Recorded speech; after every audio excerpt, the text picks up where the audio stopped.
You're tuned into the Writing Community Chat Show, the live streaming YouTube podcast that brings you the stories of authors, screenwriters, and more. Indie or established, this show's for the community, and we invite you to be a part of it. Head to thewritingcommunitychatshow.com for more info. The WCCS. Together as one, we get it done. And welcome to the Writing Community Chat Show.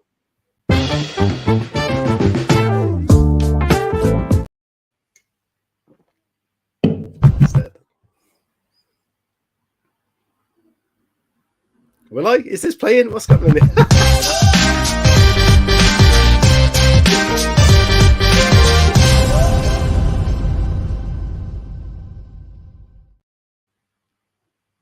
Welcome to this Wednesday's Writing Community Chat Show. I'm sorry for the issues already. I have had an internet breakdown today, and I'm now using someone else's room, someone else's Wi-Fi on the laptop, which has never happened before in our entire 3 years so far, Chris. How are you doing? Thank you for being here with us, obviously. Welcome. Is your day any smoother than mine right now? I'm just going to let you continue floundering, mate, to be honest, because it's quite amusing. Yeah, Brandon says, great start. Thank you. Love the community that really rips into us the same way we would do it to you as well. So thank you. Yeah, it's great to be on a Wednesday for an extra bonus show. We've got a lot of cool shows coming up. Tonight's guest it's going to be a good show tonight as well. Tonight's guest has launched a book today. Today's book launch day, which is fantastic. I'm looking forward to digging into that. Chris, how has your half week been? Because we normally celebrate a Friday, we're on Wednesday. Yeah, we do. It's as good as half weeks can go. It's been one of those. It's been nice. It's been warm, and yeah, as we've said tonight, we've got a real special show with a book launch. Coinciding with a book launch is a really exciting thing. I do hope people that are watching on Facebook and people who are watching on YouTube, please share this around, because Jessica, she worked really hard to get the book to this point. And this is one of the best moments for an author in terms of, having that book out there for people to see. Obviously, we're going to talk about it today on today's show. But if you are interested, please share it around. Please share the show with people who you may think will be interested. Tag them up. Say, look, we've got two idiots over on YouTube that are messing up intros. Come and see it. But no, in all seriousness, we've got a brilliant author, and I'm sure we're going to learn some fantastic things about how to be better writers, as well as hear some fascinating insights as to how The Good Doctor came to be. Indeed. And that is the truth there, Chris. We are just two members of the writing community doing this show for the community to help and support them. And we learn from the people's journeys there. So if you do have questions for tonight's guest or for us, send them in throughout. But also remember the section at the end of the show where you can ask as many questions as you want. And if they're decent questions and within reason, we will put those up on the screen and we can read those out to our guests tonight as well. So that's a good opportunity for you to ask the questions that you want to know, especially if you're coming into the writing world or you're just releasing a book, or if there's any burning questions in the writing sense or about life in general. It depends what comes up in this conversation. It's a good chance for you to engage with our audience and the live show. So please do utilize that. And of course, hit that like button, always helps, and comment. But Chris, so early in the week as it is, before we get our guest on, anything happened so far? Has it been an all right week? We've got a show on Friday as normal. What's been going on? I mean, I think it's been more exciting for you than it has for me, because you had a really exciting interview this morning. Not an interview. We've had multiple conversations with these people now. And again, it's building towards Harrogate that we're really looking forward to going to. And yesterday we had some pretty big news as well. We've been around for a couple of years now, and people are finding us, people are coming to us, people are asking us to work with them on things, and there's some really exciting things coming in the future. So I think this big week in particular has been a very strong week for the Writing Community Chat Show. It really has. We can't really divulge what happened in those conversations. As soon as we can, we will release that information. But just look out. If you're going to Harrogate, look out for us. I'm sure we will tell you what's going on before then. I'm glad you said that, to be honest, mate, because I was about to go into it all. We just hold on to it just now. This person. Yeah, we'll, no, but we'll hold it's it for now, Chris. Yeah, Yeah. until we've got confirmation of that sort of program thing. That's a bit of a giveaway. We will hold on to it until we've got that good news, which we've basically had confirmed. But also the other email we can very briefly talk about, because I'm aware we're wasting our guest time right now. We've had an email from a company that wants to work with us alongside Amazon's. Can't remember the word for it, Chris. Storyteller. It's a writing competition. Storyteller Amazon award, do. yeah. Storyteller competition, which is a fantastic opportunity. So we have, of course, said yes to working alongside them with that. We haven't had a reply yet, so that's early stages. So that's a bit of good news potentially there, that we'll be working alongside this company to promote Amazon Storyteller Award. So let's see what happens in that space. But as Chris rightly said, we are growing in the right way, and that is down to your attention, your commitment to listening and watching the show. If you're listening back on the podcast, thank you. If you watch it on YouTube, thank you. And it's all people like yourselves who make this show carry on, because we would not still be here if no one was watching after 3 years. And one of the ways that we're able to do that is tonight, book launches. We always love a brand new book. We love speaking to authors that have been around for 20 years and authors that are just brand new. So again, back to tonight's guest, another fantastic guest for us to pick their brains and talk about their work. Indeed. So without further ado, without more chatting, because we're excited, Chris, I know we can tell. Let's get tonight's guest on, because I'm excited about this conversation, about where this journey's come from. And we had a very brief chat before the show started, and it was quite interesting to see how that journey has come from start point to where we are right now. So I'm sure you'll find that interesting. So tonight's guest is a lover of the outside world. There's a lot of things on the outside, which is very cool. She loves to write suspense thrillers, which we all love on this show. She is the host of the Mums Writers Club, which is on a thing on Twitter, and is today celebrating the release of a brand new book, The Good Doctor, which you can see in the top corner there above Chris's head. And please, if I've left the link in the description in the video or podcast, please buy it. If I haven't, I'll upload it later. Ladies and gentlemen, please welcome Jessica Payne. Hello, Jessica. Hi, thank you so much for having me on. I'm so excited to be here with you all. You're very welcome. We are thrilled to have you here with us. Thrilled because you're a thriller writer. So thank you so much. And it's book launch day. Congratulations. Yes. Thank you so much. Yes, I'm so excited. This is my third book to come out. And it was a book I had such a fantastic time writing, and I'm thrilled to be here talking about it with you all.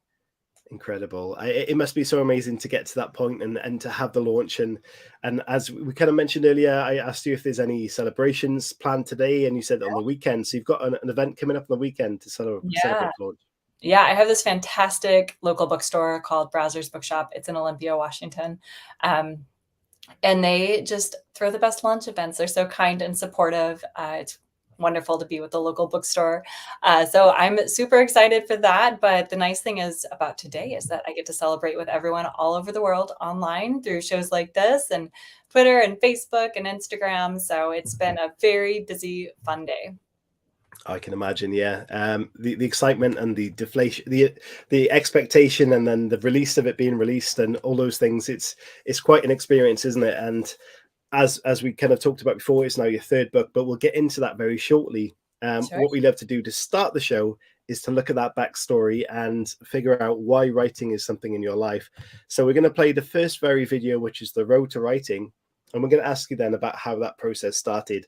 And the reason behind that is because we like to get to know the authors on the show, and we like to give value to the people that might be watching this or listening to the show who are looking at that same sort of journey at that timeline. They might be stepping into the writing world.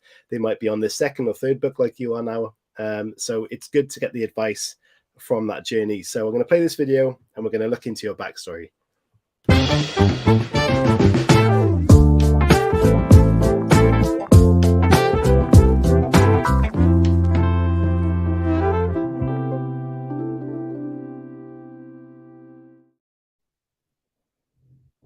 So, Jessica, if you could please tell us, do you remember the first time that you thought about writing, and what was that inspiration for you to step in that line of work? Yes. Well, the very first time I thought about writing was in second grade. I had to write a story about, I don't even remember which holiday, but a holiday. And I remember writing this little story about a person floating down a river, and it just felt really fun and good. And I have this distinct memory of that. And I don't remember much from second grade. So, that felt significant. And then in probably fifth grade is when I started writing my first story. But I don't know that there was one exact moment where I was like, I'm going to be a writer or an author someday. It was more just something that I knew I really wanted to do. I would walk into a bookstore and I'd be like, there are thousands of books here. Like, if all of these people did it, surely I can do it too. And I, spent my childhood being told, oh, you're such a good writer. So for me, when I really decided to become a writer was after my daughter was born, because something about having this tiny little fragile life in your hands makes you realize how short life is. And I just realized if I was going to do it, it was time to actually get started. It's a very interesting thing. Oh, sorry, Chris. No, continue. I just said I love it. I love the idea of a new baby just inspiring, a whole writing career where you like, I'm going to do it now and get into the nuts and bolts of doing it. So Go ahead. Sorry, I was just going to ask, once you got that inspiration, how did you then piece together the idea to the finished product? Sure. I had absolutely no idea what I was doing. It mostly involved me being exhausted because I had a baby, and attempting to write my first book during her nap times. And it was a really awful first book, as many first books are. But what I learned is that there's more to writing than just being a good writer. You actually have to be able to tell a story. It was shocking to me to discover that. But that also, it's not about, getting one book done. It's about really getting yourself through that process of learning to write a book so that maybe someday you can write a good one. It took me 4 books to get my agent and book deal. So I like to tell people that and just remind them that it just is a long game. Yeah. What I was going to mention was the fact you spoke about having a baby, and that's what kind of drove you to the decision to start writing. But for a lot of people, that would be an excuse not to write. So how did you you mentioned naps there, but is that kind of the approach you had where you found time where there was time? It was a couple of things. One, the saying, if you want to get something done, ask a busy person to do it. Some of it is definitely that. Some of it is I was working, but also in grad school when my daughter was born. And I just realized I couldn't do all of that at once. So I took some time off. So it was kind of the first time in my life since my teens that I wasn't working a full-time job, even though a baby is definitely a full-time job. But more, it was just there's this thing I really want to do, and I don't want to die someday having not done that. And so I just decided to get started because, it's going to take a while to do something like that, like publish a book. You got to start somewhere. Do you think it's that fight and flight idea? Because obviously you mentioned about being in grad school, and I assume that you had a plan to attain a certain job, but then obviously when baby arrives, you're like, well, my dream job is over here with the writing. So now I have a choice between giving dream job a crack at the time that my life is probably at its busiest point, or following the route that I've already decided upon and continuing on that track. So do you feel like part of it is sort of like a choice between letting your dream go or following the route that you've already planned out? Very possibly. I think back now that I have a little more perspective, and I was never someone who's like, oh, I want to do this, that, or the other thing when I grow up. Like, my daughter knows exactly what she wants to do as an adult, or at least she thinks she does. And I never do that. And I've kind of come to the conclusion it's because I was supposed to be writing this whole time. But I grew up hearing, oh, nobody's ever successful as a writer. Don't chase your dream, get a good job and then write when you have time. But nobody, of course, has time to do that typically. You have to make time, no matter what your job is. I think that I was at this. So I'd been working as a nurse for over a decade, which is one of the reasons I wanted to write The Good Doctor, because it's got that medical thriller aspect. And I was at the point I was finishing my doctorate to be a nurse practitioner, which is a big deal. And to start a new job like that takes a lot of time and energy. And I just got to this point where I was like, if I go start this new job as a nurse practitioner, I probably will never be a writer because it's going to take so much time and energy. Honestly, it wasn't totally planned out. A lot of it was kind of circumstances that I totally took advantage of. I'd had a baby. I took some time off grad school. I started writing, and then COVID hit, and I wasn't going to put my baby in full-time daycare to go work 24-hour shifts, and I didn't want to be away from her for that long. It was like this perfect storm of circumstances, but at the same time, I definitely like worked my butt off to like make it all happen and to get to the point that I do now have an income as an author. So in some ways I feel like I got lucky, but in other ways I know I worked really hard to get here. So I'm not sure if that totally answers your question or if I just talked around the question, but those are my thoughts. I think that makes a really good example of how you might have the opportunity, but you also need to put that work in as well, because often it doesn't just fall in your lap. But what I'm interested about is the experience that you said you had written the 4 books before you kind of got your deal. So with that in mind, when you thought this was your chance to take time off and to attack these kind of books and make your career start that way, were you surprised after the first couple of books that you weren't getting that deal, or was it the plan? You knew it was a long game at that point? Before I started querying agents, I did a lot of research. And what I basically learned is that you are probably not going to get an agent or a book deal on your first book or your second one, maybe not your third. I watched a lot of like YouTube on how to get published and how to get an agent. So I knew it was normal. And I really went into it trying to keep that in mind, that it was normal to get hundreds of rejections. And that really helped me mentally stay in the game. But I really tried to learn from, I don't want to say my mistakes, but like what I could be doing better each step of the way. Like my first couple of books were urban fantasy. The first one was like my vampire book. And I know vampires are like coming back into style now, but they were not in 2018. And I quickly realized how important, I don't feel like I write to the market, but you need to be aware of the market.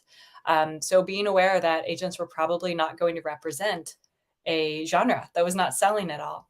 So I started kind of looking at what my books were about. And I realized they were actually thrillers. They just happened to be in an urban fantasy setting. So I was like, okay, well, maybe I can write a thriller. And I realized most of what I was reading was thriller. So my third book was my first attempt at a thriller. It was much better. I got a bunch of requests from agents, and that's how I knew I was headed in the right direction. I started to get interest from people, whereas I never had before.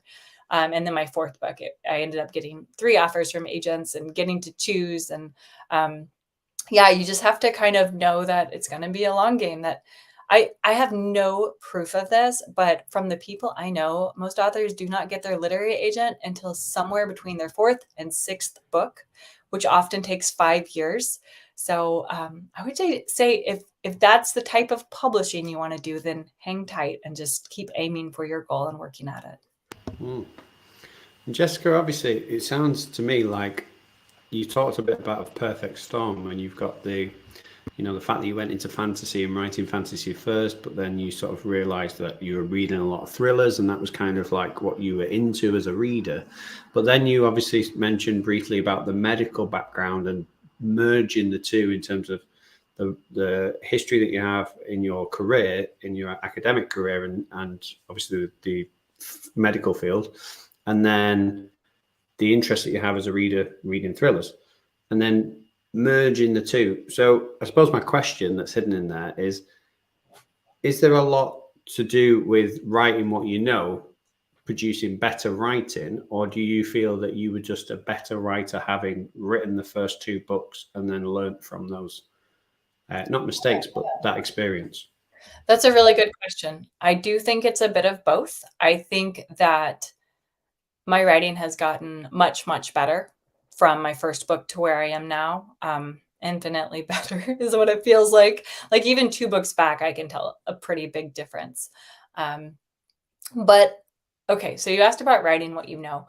I don't think it's writing what you know, like, oh, I worked as a nurse, so I should write about working as a nurse. For me, write what you know often refers more to the emotion that a character might feel, or if you've ever felt desperate about something in your life, conveying that over into your character's head. So while I definitely wanted to pull on some of that medical experience, I don't feel like that impacts my writing so much as okay, so I don't think this is a spoiler alert. So I'm going to mention something in my book. So, like, one thing in my book is the idea of physician assisted suicide. There's like, it's a small part of it. So please don't be scared off by it, everyone. But I did witness patients who were in the hospital for a very long period of time and who were very miserable. So that was something that was kind of pulled into this book for one small aspect of it. So, that is something that is informed by my previous experience. But I don't think it necessarily makes my book better or worse, I guess I would say. It's just information to pull from. Yeah. Yeah.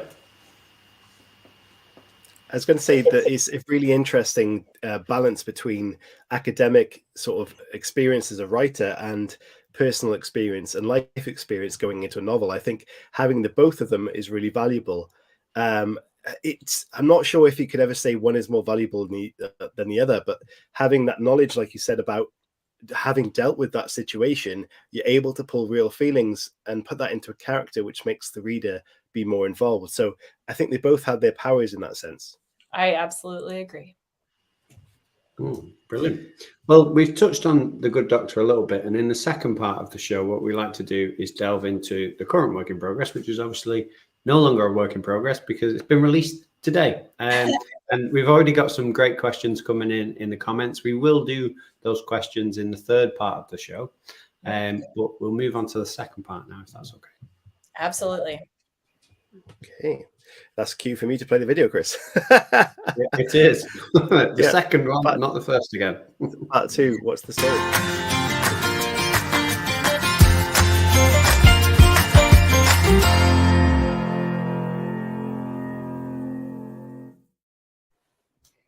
So as Chris rightly said, part 2 of the show is what's the story, and we like to look into the current process, the book currently out, which is literally today's book, The Good Doctor. So Jessica, this is your chance to pitch this book the best you can. Can you please let everybody that's watching or listening back to this know what The Good Doctor is all about? Oh, I would love to. And I have this is always the part that I like start feeling a little nervous about, but I'm going to do my best. Okay, so my editor pitched this book as Grey's Anatomy, but with murder, which I think is like a great way to describe it. So it is totally a thriller, but it also has that fun, twisty drama between the characters. And then having worked in a hospital for an extended period of time, it was fun to bring in some characters I have met in real life, so to say. But anyway, my book is about a nurse named Chloe, and she has it all. She has met the man of her dreams. She is engaged to get married to her fiancé, Elton. They've been travel nursing for the last several years. So if you don't know what that is, it means that you kind of travel to different hospitals and fill in wherever they just need staff.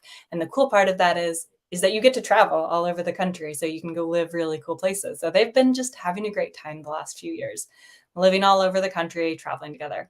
But they have decided it's time to grow up. They have bought a house. They've moved to a new city. They have new jobs. They're talking about adopting a dog, maybe having a baby someday. But anyway, she's just happy as can be. So Chloe walks in on the first day of her new job and sees none other than her ex-husband across the room. And this is not just any ex-husband. This is the ex-husband she shares a deep, dark secret with. A secret that could totally destroy her happy new life. And she is terrified that her ex-husband, his name is Jameson, is going to tell Elton the thing that they did together. But even worse, she's afraid that he is still doing the bad thing and still potentially hurting patients. So it's this combination of she wants to hold on to this perfect life that she has achieved, but she also kind of doesn't want to let her ex-husband keep doing this bad thing he's been doing. But also, to throw a final twist in, she kind of still loves him a little bit. And anyway, life is very hard for Chloe. And that's kind of how the book kicks off. Oh, talk about a moral dilemma. Jeez. What I'd like to ask about that book and the story is, compared to kind of your other stories that you've written, how did you feel your readers would receive this kind of story? And has it gone down the way you expected it to with, say, your beta readers or pre-readers? Yeah, so I've had an interesting history with my first couple of books. My first one was purely domestic suspense. It's about a woman who arranges her own kidnapping to escape her like sociopathic boyfriend. My second book was more of like a serial killer book. It's based around like a woman who tricks her would-be serial killer into letting her go. So with my third book, I was trying to find a middle ground between that kind of domestic suspense, but also kind of a little bit of a serial killer aspect. And I think I did that. My readers so far have had really positive reactions to this. They love that there's like a dark, twisted love story in the middle of it, that it's both a thriller, but also has that. So I think people have really liked it. You know, sales are going well anyway, so that's good. Reviews look good. So it's been really fun. It's a different type of book for sure. And Jessica, you mentioned obviously in your description and your pitch, so to speak, just how many questions that you've created for your character in terms of this is going to happen and they're going to have to try and make this decision and this decision and this decision. So I suppose my question is, as a writer, how do you manage and navigate that through the course of a novel in terms of like, obviously you're building up these questions, but then when do you decide to let it all sort of pull the slingshot back and bang, just let it all go? And how do you manage that? That's a great question. So in thrillers, I really try to place my plot twists in certain places throughout the book. And a lot of times the answer to that question is actually at the heart of a plot twist. So for me, I always try to have like a 1/3 twist early on in the book that kind of throws the reader for a loop. I try to have a twist at about the midpoint that totally turns everything around and takes you in a totally unexpected direction that you could not have guessed, hopefully. And then at the end, I try to have at least 2 or 3 really solid twists that are often kind of the answers to those questions. So that's kind of how I time it. I'm not sure if that's how other thriller authors do it, but it seems to be working okay. I think that's incredible, because most authors tend to throw in a good twist in the story. You've got, I've seen a couple of twists in previous stories, but you talked about 4, 5, or 6 there. So I'm assuming you plot this quite intently to be able to put those together. No, but my agent really wishes I would. Are you pantsing that with that many twists in it? Okay. So I started as a pantser, and now I am that in-between planter. Usually my book starts out 100% pantsing. Like I have a vague idea of what it's going to be about. I will say I have these like giant cork boards, and I've been trying to like mark down which twist I have in my head that's going to go where. And sometimes I am more successful than other times, but like the book I just finished writing, that I can't really talk about yet. I knew there were going to be like 4 twists at the end. And I was like, my reader might guess 1, but there's no way they'll guess all 4. And I have no idea like what order they're going to go. And that really plays out depending on the character in the book. So I'm kind of a little bit of both a pantser and a plotter now. Like makes revising a lot easier to have a little bit of it figured out ahead of time. But yeah, I also love that in between where like you get inspired and you're like, oh my gosh, I thought of the perfect plot twist. And I never would have thought of this if I had plotted it out. So I'm somewhere in the middle these days. It's brilliant. Have you ever had a moment and like a little story that you could take us to in terms of when you've had an idea for a twist and it shocked you so much in real life that you've maybe been shopping and dropped a pint of milk on the floor, or nearly got run over because you've been so distracted by the twist? Like, oh my God, that's amazing. I have not almost been killed from a plot twist yet, but I'll keep you updated. This is not a spoiler, but in my first book, Make Me Disappear, the biggest like plot twist that just came out of nowhere. So the main character arranges for her own kidnapping. I already mentioned that. And I was like, I'm like writing that chapter and I'm like, okay, she's arranged for her own kidnapping. She's been kidnapped. Oh my gosh. What if her fake kidnapping turned real? Like, and that was just like, and that made the book. Like without that plot twist, that book would not have been what it was. And that was totally pantsed. And I never, ever would have come up with that if I thought it out ahead of time. Because for me, that's not where the magic is, in plotting it out. So for a bit of advice for people who are kind of writing stories, maybe even pantsing them like you were just doing, Yeah. At what point did that additional twist come into your mind? Was it when you were kind of working on the story? Was it kind of just when you were sat outside that world and thinking about it? It's literally when I typed that she was kidnapped, and then I was like, oh, I know, it's going to be a real kidnapping, not a fake one after all. So yeah, it just depends. I am a runner. I love to go out running, and I get my best writing ideas while I'm out running. And I kind of hate having my phone with me while I'm running, but I have to take it because I have to be able to ask Siri to take a note for me and like write down my awesome plot twist idea. But for the most recent book I've written, some of those ideas did come to me like while I was out running or out walking with my daughter, and you just got to get them down. Yeah. So Jessica, take us through a stereotypical day in your like writing life, because we've had loads of different guests on recently that have done loads of different forms of writing. Like some people take voice notes on their phone and then they type them up. Some people use dictation. Some people write it all on their phone and then transfer it over to a desktop when they're ready to edit. You know, what's your process like? Okay. I wake up at about 5 a.m. every day, and I write for about an hour before my daughter wakes up, because once my lovely monster of a child, and I mean that in a good way, she would love it if I called her a monster. Um, once she wakes up, it's game over, until she goes to preschool. And then during her preschool time, I usually have another hour or two to get some more writing done. Often that's when I'll do edits, because I'm both writing and editing at the same time right now. And then she used to take a really lovely nap in the afternoon when I could also get some writing done, but she's approaching 5 now and no longer feels the need to take naps. So for me, a lot of it is getting my writing time in when she is otherwise occupied. My day is basically formulated around that. In between, I try to post on social media every day. I might have emails with my editor or my agent. And then usually by about 3 o'clock, I'm totally done, because the child is home and wide awake and she wants to go to the playground. And, you know, that's all that's going to happen. Yeah, that's about a typical day for me. And of course, you have the Mums Writers Club, which we'll talk about a bit later on. Yeah. But what I'd like to know is that someone going back to the plot twist, because I think this is kind of an important step for people who might want to incorporate twists into their stories. You obviously writing a few twists there. What piece of advice could you give someone who is looking to add twists into their story? Because I think it's quite a skill to do if you're not used to doing it. Yeah.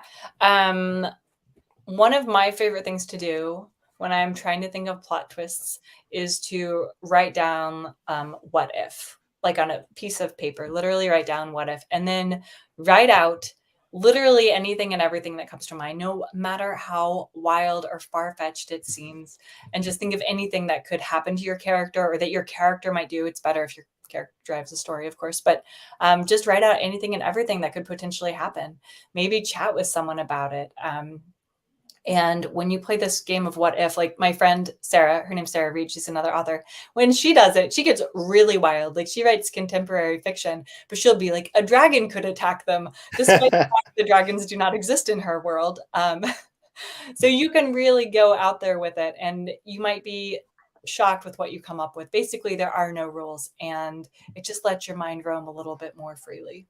I think that's great advice, because it's not often people will try and sit there and think about it. What can happen? What can happen? What can happen? But if you step away from the keyboard and you write those what if questions, you are likely to come up with something you wouldn't have thought of at the time. So I think that's fantastic advice for that. Really good. Thank you. Yeah. Jessica, I kind of want to touch on just a little bit about reading in general. So I kind of got two questions. Sure. Has writing and being a successful writer impacted your reading? And how do you find it when you read your work back? Are you reading it as an editor / writer, or do you ever get to the point where you can just read it as a reader? Yeah, great question. So to answer your first question, it has totally changed the way that I read to be a writer. And there are moments I find it very annoying, because I am much more, I really analyze what I read, and I am not afraid to set a book down if it is not doing it for me. Life is too short, and I do not have enough writing time to read something I'm not clicking with, which does not mean it's a bad book. It just means it's not the right book for me.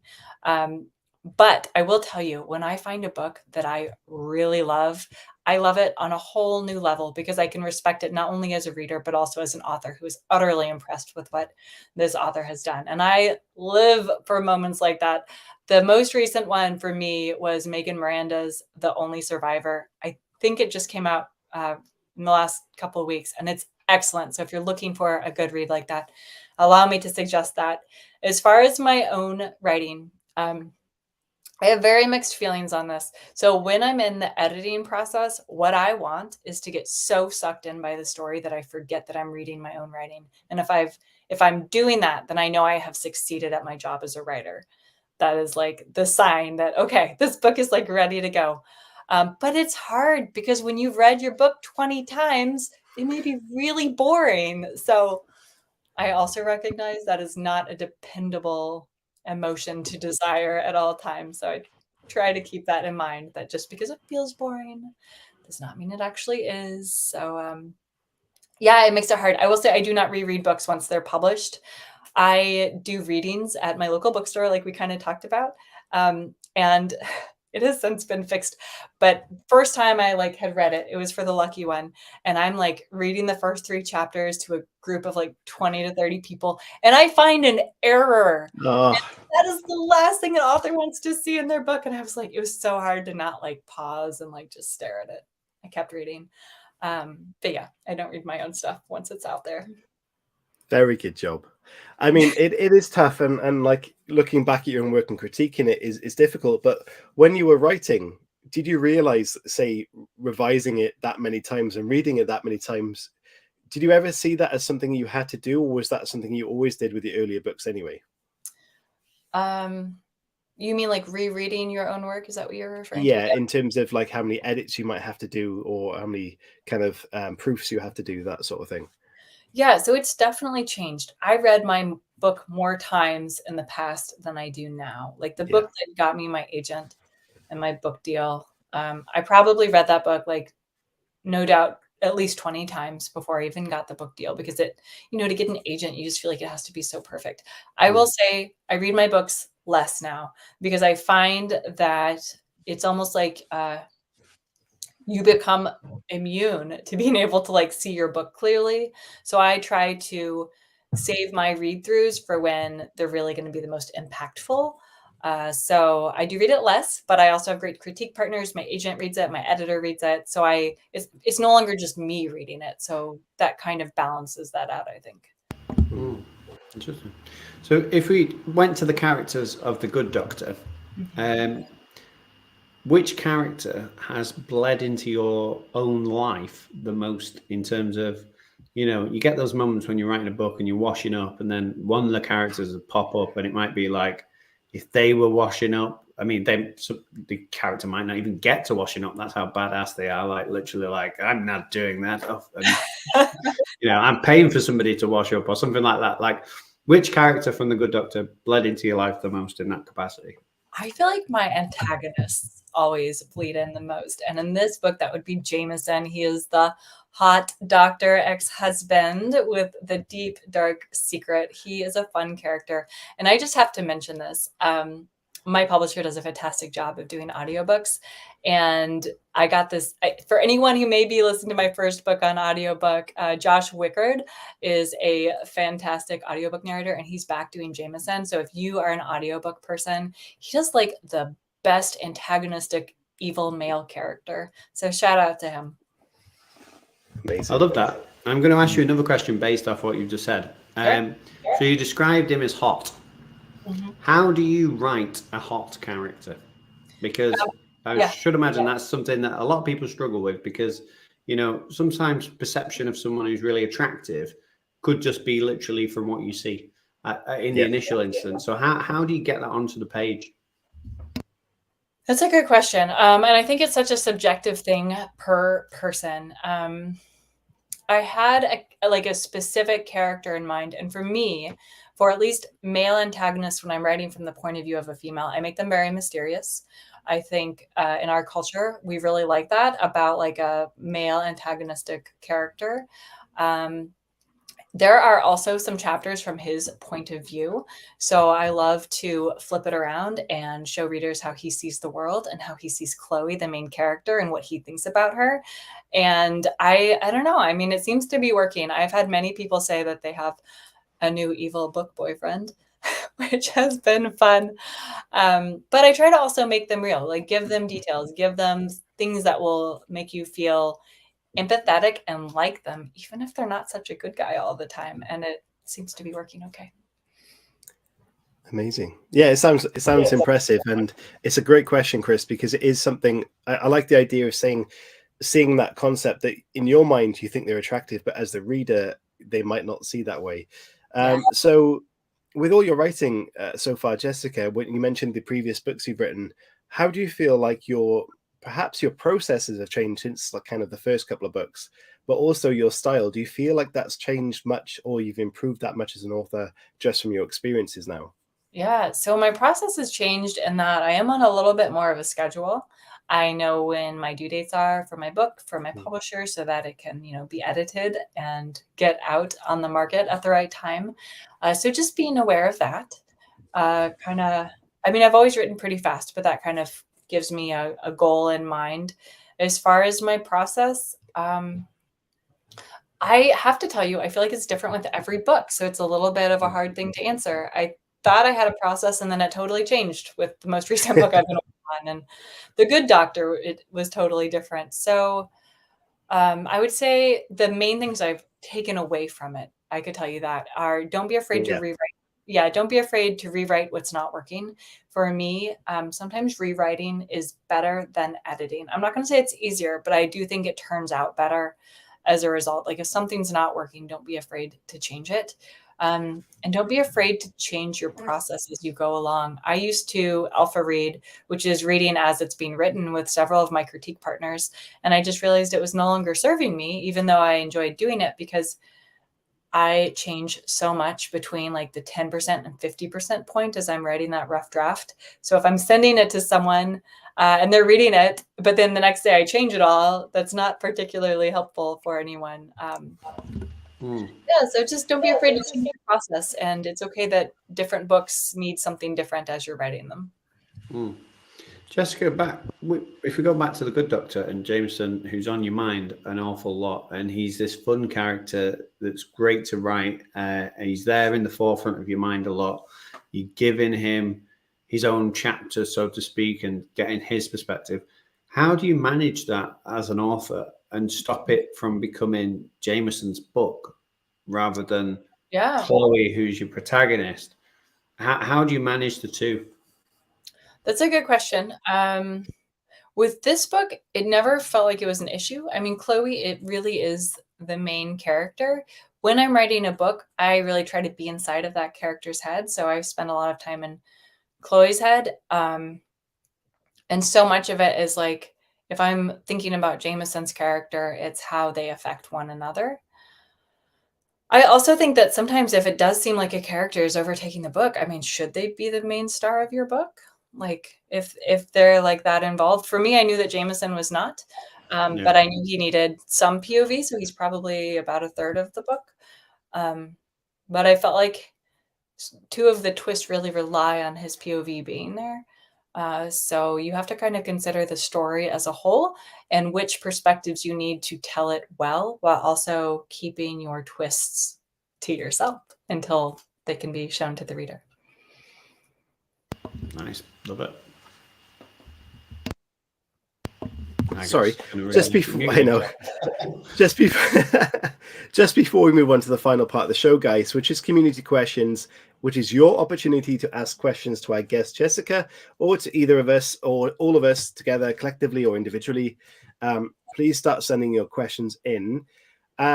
Jessica, before we do that, what I'd like to ask is, with all your interactions, say with your editors, all these readers that you worked with, what advice or what is the best tip that you learned from working with those people that would be valuable to the community?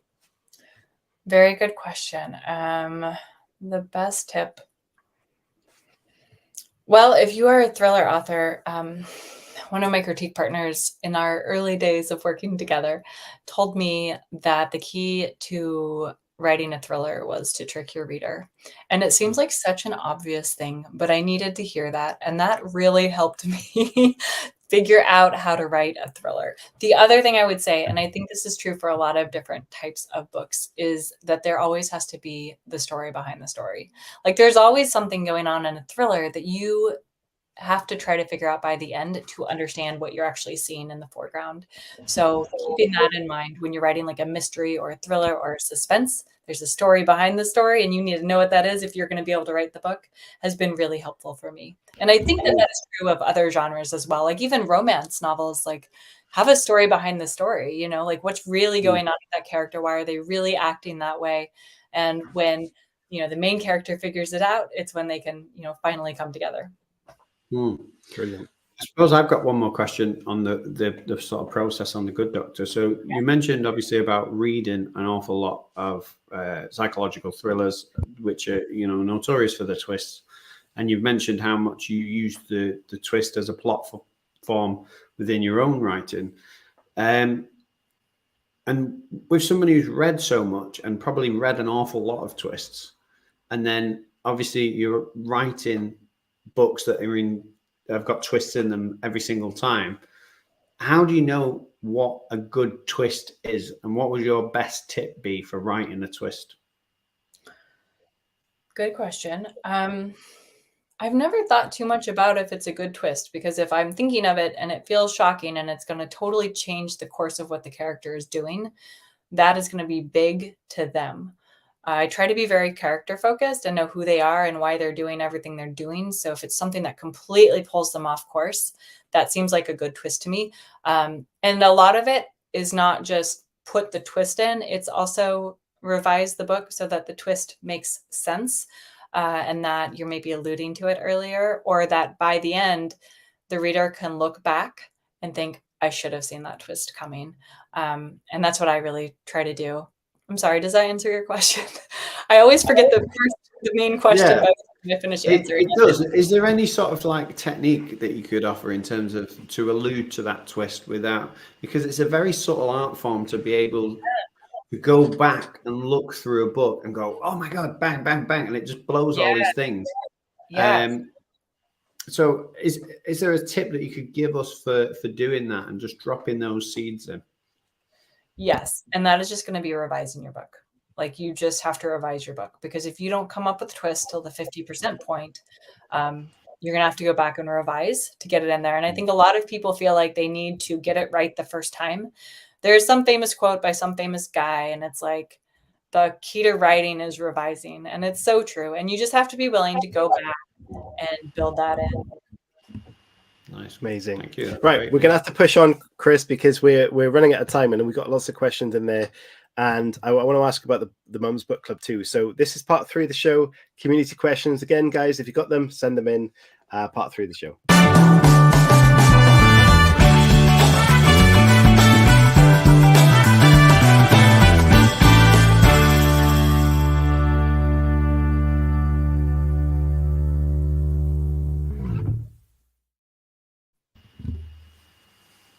Before we do start the questions, staple questions and the community questions, the Writers Mums Club is part of your website and it's something you do on Twitter. Can you explain to everybody what that's all about? Yeah, I would love to. So Mom's Writers Club originated because I was a mom writing during nap times and early in the morning and late at night. And there's this other group called the 5 a.m. Writers Club. And I was so envious that all of them gathered at 5 a.m. to write together. And I was like, what about us moms who are writing, you know, during the 30 minutes of soccer practice, or at 5 a.m. or at midnight when our kid needs to be fed? And I posted something about it on Twitter, and I got like hundreds of responses. And I had like 50 followers at the time. So I was just shocked. So I decided I should do something with it. And that has become Mom's Writers Club. We chat every other Wednesday night on Twitter. I ask questions mostly related to writing, because most of us are tired of talking about being a mom. But sometimes slip a mom question in there. We also have a YouTube channel where we offer advice on all parts of writing, whether it's finding time in your busy mom schedule to write, or talking about like deep character POV. Like we talk about everything. So you can find us over on YouTube as well. And it's just been a fantastic group of moms and uncles and grandparents. Any and all are welcome. And we just gather and talk about writing. Sometimes we do writing sprints. It's just become a really amazing community. And we have people all over the world. So all are welcome. Love it. Fantastic. Cool. Chris, let's start off with the staple questions and take it away as you always do. Yeah, so the first staple question that we have is, if you could take any character from fiction and make that character your own, which character would you choose and why? Okay, who here has watched Bones? Bits of it, dabbled. Well, not watched. Okay, well, moving on. There's this Netflix show, I think it's Netflix, called Bones, and David Boreanaz, I'm probably saying his name wrong, plays a character named Sealy Booth, and he has this like deep emotional wound from the past, but also is a very loyal and just strong character. And I think he would be really fun to insert into a thriller. I think because you could play with the fact that he's actually a good guy, but I could also see how he could be evil. He did not inspire Jameson, but I'm like, he could have, I guess, now that I think about it. Yeah, brilliant. Great answer. Great answer. I just want to mention this comment from FJ. He says, "I'm drinking out of my mum's writers club now mug." That's pretty awesome. And there's a lot of people agreeing with you that they love Bones as well. So perhaps something I need to catch up on. You all need to get on it. Cool.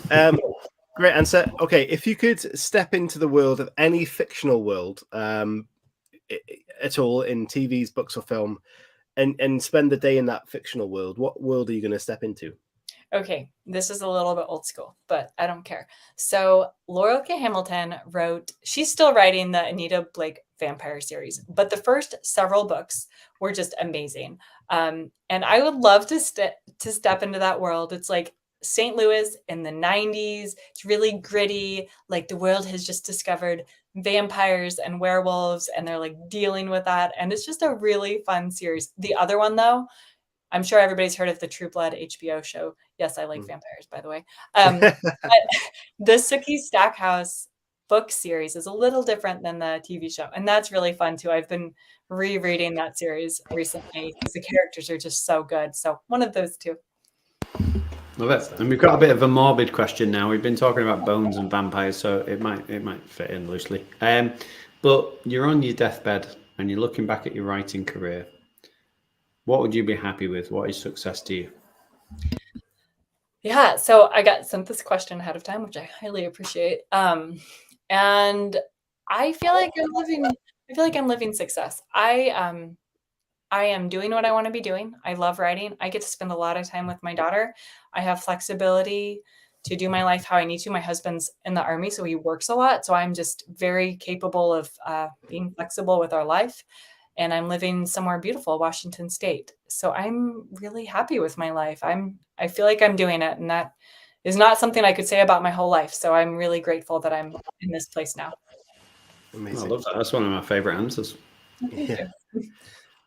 Excellent. Right, we're going to get we've got 3 questions in there. We've got about 7 minutes left. We should fit them in. So let's get them up. Julie. Hi, Julie. She says, your books keep getting better, and I love The Good Doctor, which is fantastic. What is the most important thing you've learned about writing since Make Me Disappear? Great question. And Julie, it's awesome to see you here. I think that it doesn't get easier, and that's okay. Like, I feel like a lot of us think that once we get an agent, once we get a book deal, that we'll just have it made. And those things are all amazing, and I'm so grateful. But as you get those things and as you get published, you just have different things that you're dealing with. And they're just a different set of, I don't want to call them problems, but, things in life that you're dealing with. So, yeah, publishing, sorry, I'm getting an echo. It's just kind of a new set of things. As far as specifically with writing books, that you just have to keep writing. You have to keep sitting down every day and doing the work. There's never like a moment where it's like, okay, I have succeeded. Like success is sitting down every day and writing. Mm-hmm. Instead of like the more money, more problems phrase, we should get like more publishers, more problems No, t-shirts. really, Love it. especially because there's not a lot of money in publishing. Well, definitely at the moment, yeah. Good. That Chris, I like that t-shirt. Thank you for that question, Julie. And we've got one from FJ. The question is: as a previous author, realizing editing as he went hindered the flow of his story, has editing as you go ever caused you to make changes that you later regretted? Good question. So Mm. my first several books I wrote, I did not pause to edit along the way. And when you are learning to write a book, I think sometimes the best thing to do is just push forward. Now that I've written many books, I do two things. I do go back and edit as I go, but I also feel very confident that I'm going to finish the book. And I'm not sure where you are at, so I can't really judge for you. But one thing I do, instead of going back and editing every little thing, is I keep an ongoing list of the things that need to be fixed and about where they need to be fixed. And I continue writing as though I have already changed those things. And that works pretty well for me. I have never regretted a change like that, but I can always change it back. And I also recommend saving your book like basically every week, like a separate file, so that if you ever need to go back and find that material, it's just sitting there waiting for you. So if I ever decide to make a big change, I like copy the file and just start while keeping that old file exactly as it is, just in case you're going to regret it. Yeah, that's great. Jessica, how long typically, I'm just interested because we don't ask this, would it take for you to write a first draft? I write pretty fast, so it depends, but usually 2 to 3-ish months. But it needs a lot of revising. So that's not always a good thing. It's still very quick time. I like it. I find that if I, make 3 or 4 hours a day to write, that kind of the propulsion I get and like constantly moving forward keeps me in the story better. And if I can't write as much, or if I take breaks, well, for me, it usually means the story's not working if I'm doing that, but also it's just hard to keep going. Yeah, that's great. Fantastic. Okay, final question from the audience here from Malingo. Thank you very much for the questions, guys. Malingo says, is medical accuracy important to you in your books? Which I think is a great question. Or others, or will you forego that story or characterization, for example? Yeah, so it is important to me. I am someone that when I have watched Grey's Anatomy in the past, I have been like, I've never seen a doctor do that in my life. That is a job that nurses do. Or that is not how that works, or they wouldn't have bled out that fast. For me, it is important. I worked for a long time in an adult cardiovascular unit, which is where a lot of The Good Doctor takes place. So I feel pretty good about knowing what I'm talking about. I did fact check a couple things because it has been a few years since I've worked in that type of unit, but I think it's important. I mean, the worst thing is I've read a few books based in Seattle, and I've spent a fair amount of time in Seattle. And when I see something that is completely inaccurate or not true about Seattle, it really pulls me out of the story. And I feel the same way about medical stuff. So whenever I can, I try to be as accurate as possible. In the process of research, let's say we had to use this YouTube clip as evidence in the future to exonerate you from any sort of crime. What is the one thing that would get you in a lot of trouble, or at least be skeptical in your search history? Oh, probably researching how long a person can stay alive when they're dumped in the Puget Sound. Right. Like it. So just to clarify, that was obviously solely for research purposes. Totally for research. Going back to the question about edits, Brandon said he's got a good idea here. He says that he highlights his work edits as he moves on. So basically, you can do that, I guess, if you're writing by hand or on a PC these days. So you just highlight the area that you noticed an issue and you want to work on. Like you said, Jessica, you kind of make a note of it. So it's all very similar, but I guess it's taking account of that issue at the time, or potentially a story change at the time, and you want to highlight it, but keep writing the story as the draft as it goes on. I think that's good advice. Yeah, great idea. Yeah. So Jessica, we're coming up close to the hour, which is normally the point that we say goodbye to everybody. But before we do that, can you tell us where people can, one, find The Good Doctor and all your other books, and where they can find information about you as well? Yeah, I'd love to. Thank you. My website is jessicapayne.net, Payne. And on that site, you can find a link to all of my social media as well as my book. I do have signed copies available for those of you in the US. Sorry, I haven't figured out like an overseas setup yet because shipping is so expensive, like literally $20 per book. But you can also buy my book on Amazon or Barnes and Noble or any other bookseller. You can get the paperback, the audiobook, or the Kindle version of the book. Brilliant. And guys watching, as it's out today, please go and find it. Get The Good Doctor today. Help Jessica go up those charts, because I'm sure every sale at this stage will really help make that difference. Oh, it really does. Yeah, let's see if we can get Jessica to #1 as a collective. You know, let's do it. It's also on sale today. So there you go. Get a bargain. Get in early. Excellent. So Jessica, I just want to wish you the best for this launch. I hope you have a fantastic party on Saturday to celebrate it. And we thoroughly enjoyed having your story on the show, as have the audience, I'm sure. So thank you. Thank you so much for having me on. This has been a blast. And to everyone out there, thanks for listening a little bit about me and my book. I really appreciate you all. Brilliant. Yeah, thank you, Jessica. Just reiterate Agate's thanks. It's been absolutely brilliant to chat to you.